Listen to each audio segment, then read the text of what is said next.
he was convinced that there was not one set of slithering footsteps behind him, but two. He turned the corner and was confronted by a black shape looming in the darkness, an ambush, naturally. Why had he ever imagined these people would leave anything to chance?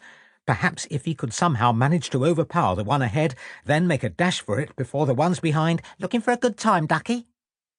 asked a cracked female voice. He could now see the shape for what it was. Nothing but a common prostitute, so desperate to earn her gin money that she was touting for custom even in this weather. Or was it simply a trick?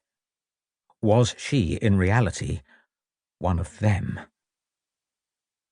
He approached the woman cautiously, aware even as he was doing so that it would enable the men behind him to gain some ground. She was a small woman, well past her prime, and dressed in other people's cast-offs. It was hard to believe that she could be part of any conspiracy against him. The woman lifted her skirt, to show that she was wearing no drawers, then turned her back and presented him with her naked, mottled rear. "Either end," she said. "I'm not fussy. Long as you've got a tenner, you can have me any way you want." I'm not here for, the young man stuttered. "You won't get a better offer than that nowhere," the woman said, a note of irritation creeping into her voice. But the young man was already brushing past her and plunging once more into the swirling fog. Surely he would come across a policeman on duty soon, he told himself. Surely, somewhere on his route he would find a bobby who could protect him. But would any solitary man, even one wearing a blue uniform, be able to do anything against his ruthless pursuers? He increased his pace again. But he did not run, because he knew that they would only do the same, and he wanted to have a little energy left in reserve for when he finally reached the desperate conclusion of this chase. The swishing sound was still hauntingly behind him, but despite his encounter with the prostitute, it did not seem any closer. They were holding back, he decided, waiting until they could catch him in an even more secluded place than this achingly empty street. And he was leading them right to such a place, he knew that. But that same place, as dangerous as it might be, was where his only remaining hope lay.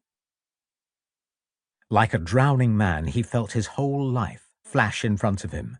The school his parents had sent him, a school he'd hated, and where he'd continued to be bullied long beyond the age at which bullying should have stopped.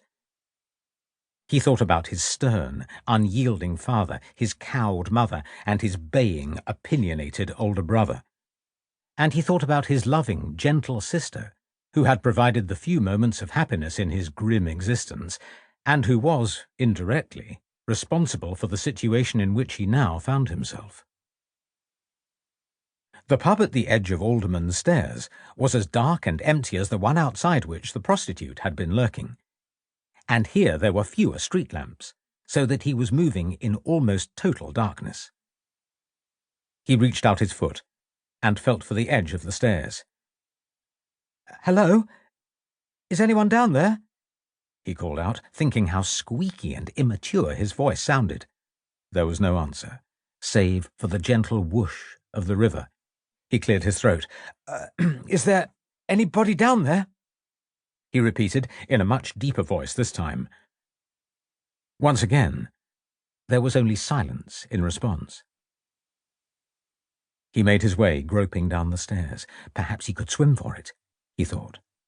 But he had never been a strong swimmer, never a strong anything if he was honest about it. And he was sure that before he was even halfway across the broad river he would succumb to exhaustion and sink into oblivion. He had reached the bottom of the stairs, and his shin banged against something hard. A boat!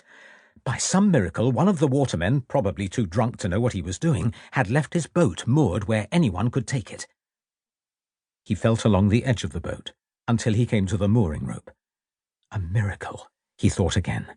The possibility of escape when all such hope had seemed to be gone. Working in almost total darkness and with trembling hands, he clawed at the professionally tied knot that kept the boat tethered to the landing stage. As he worked, one small corner of his mind registered the fact that the swishing sound behind him had stopped. But there was no time to consider.